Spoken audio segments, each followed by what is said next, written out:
They celebrated when my sister stole my restaurant. They forgot I trained her. For 12 years, I built something from nothing. A restaurant. Not the fancy kind with a Michelin star and a waiting list. The kind people actually come back.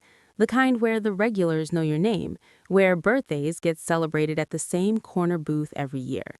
Where the smell of the kitchen follows you home like a hug. I built that. Me. Maya Reeves, and I built it with the one person I trusted most in the world, my younger sister, Claire. When I opened the Copper Table in Austin, Texas, I was 29 years old with $18,000 in savings and a recipe book my grandmother left me when she died. Claire was 24, fresh out of culinary school, bright-eyed, ambitious. She had nowhere to go, so I gave her everything: a job, a title, a future, head chef, partner, sister. We worked side by side for 3 years before the restaurant found its footing. 14-hour days, burnt hands, nights we cried in the walk-in freezer because we were so exhausted and so broke we didn't know if we'd make rent. But we did, every single time, because that's what we did. We showed up for each other. Or so I believed. Then came Marcus Webb. He walked into the Copper Table on a slow Wednesday in October. Tall, well-dressed, the kind of man who makes a room turn. He became a regular within the month, always requested the corner booth, always ordered the same thing: the braised short rib, a glass of Malbec.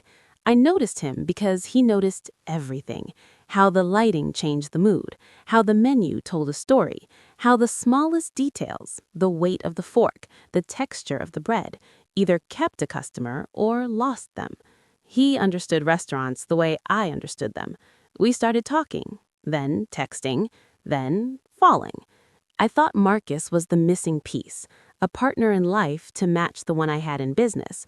I told Claire everything: every date, every nervous laugh, every hopeful morning after. She listened. She smiled. She asked questions. I thought she was happy for me. She was studying me. It started with distance. Claire began handling investor meetings I wasn't invited to. Marcus started coming in on nights I wasn't there. Not every night, just enough. I told myself it was business. Claire was ambitious. Marcus was social. Nothing wrong with being ambitious and social. But then I found the email.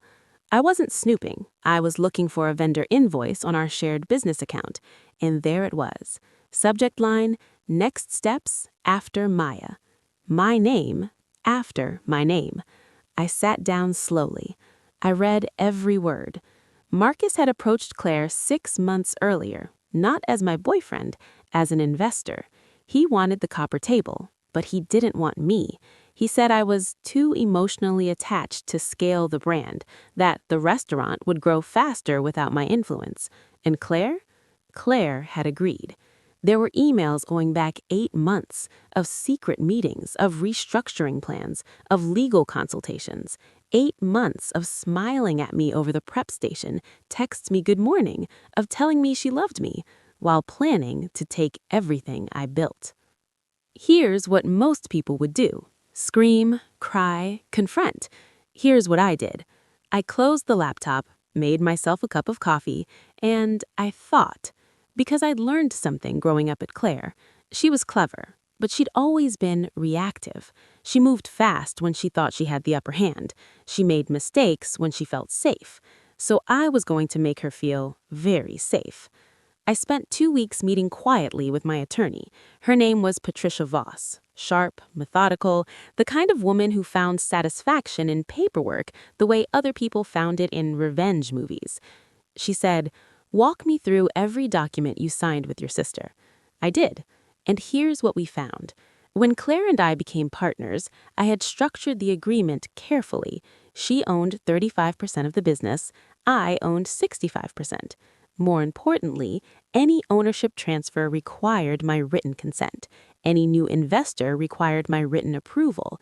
Any attempt to bring in outside capital without notification was a direct breach of our partnership agreement. Marcus and Claire had been negotiating with outside investors, without telling me, without my consent. in clear, documented violation of our contract. Patricia set her pen down and looked at me. "They handed it to you," she said. I nodded. "I know." 3 weeks later, Claire asked me to come in for a business dinner.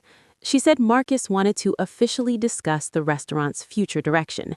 She said it casually, like it was routine, like I knew exactly what was about to happen. They were going to present me with a buyout offer, a low one, the kind that sounds reasonable until you realize what you're actually signing away. I said yes to the dinner. I dressed carefully that night. I arrived early, I ordered water, and I waited. They came in together, side by side. That was the first confirmation, the body language of people who'd practiced being a unit. Marcus smiled like a man who had already won. Claire smiled like a woman who felt guilty, but had decided to feel it later. They sat down. Marcus slid a folder across the table. "Maya, we want to talk about the future of the copper table." I didn't touch the folder. "I'm listening," I said. He talked for 11 minutes about scaling opportunities, about investor interest, about how the restaurant had outgrown its current structure. It was smooth, professional, rehearsed. At the end, he tapped the folder. "We think this offer is more than fair." I finally opened it. $210,000 for a 65% stake in a restaurant that had cleared $180,000 in profit last year alone. I looked up at Claire. She looked at the table. And right there, that small, quiet refusal to meet my eyes, that was the moment I felt it. Not anger, grief. Real, bone-deep grief for the sister I thought I had. But grief was later. Right now, I have a meeting to finish. I closed the laptop, reached into my bag, and placed my own documents on the table. "I appreciate the offer," I said, "but I have a counter." Marcus frowned. "A counter?" "Mm-hmm." I slid the papers towards them. In reviewing our partnership agreement, I found some interesting activity over the past 8 months. Claire's face changed. Unauthorized investor communications, external capital negotiations conducted without partner consent, both of which is a breach of contract under Section 7 of your agreement, Claire. Silence. "I've already filed a formal notice with our business attorney. Copies were sent this morning to the investors you've been speaking with, letting them know that any agreement made without my consent is legally void." Marcus's jaw tightened. "Now here's my offer." I turned to Claire. "You can voluntarily transfer your 35% back to me in exchange for a clean exit. No lawsuit, no public embarrassment, no legal record. You walk away. Or," I continued, "we go to court where the paper trail of the last 8 months becomes very public, including the emails, including the investor communications, including the paper Marcus signed when he became a silent consultant for the restaurant 18 months ago, which means he has a fiduciary conflict of interest in any ownership negotiation." I watched Marcus's face go pale. He had forgotten about that consulting agreement. People always forget what they sign when they feel comfortable. Claire looked at her hands. "Maya."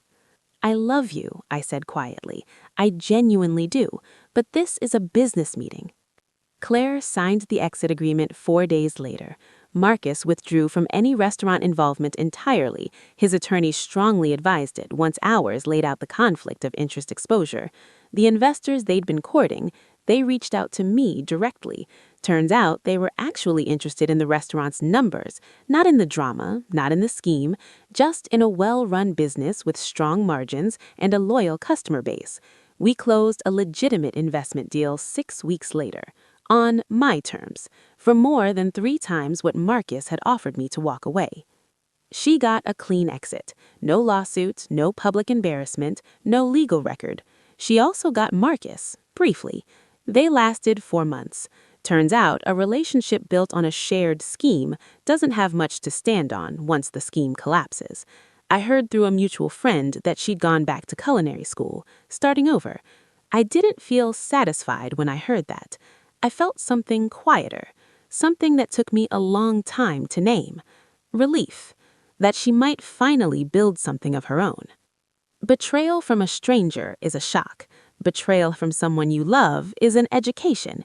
It teaches you where you were naive, where you were generous without being smart, where you confused loyalty with legal protection. I still run the copper table. The corner booth is still there. The braised short rib is still on the menu. The regulars still come back. But now, every partnership agreement I sign has language so tight you'd need a team of attorneys to find a loophole. Not because I stopped trusting people, because trust and documentation are not opposites. The strongest relationships, in business and in life, can survive being put in writing. They celebrated when my sister aligned against me.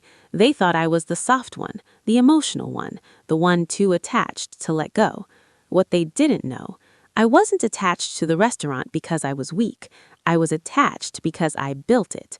And women who build things from nothing, we know exactly what we're protecting, and we know exactly how.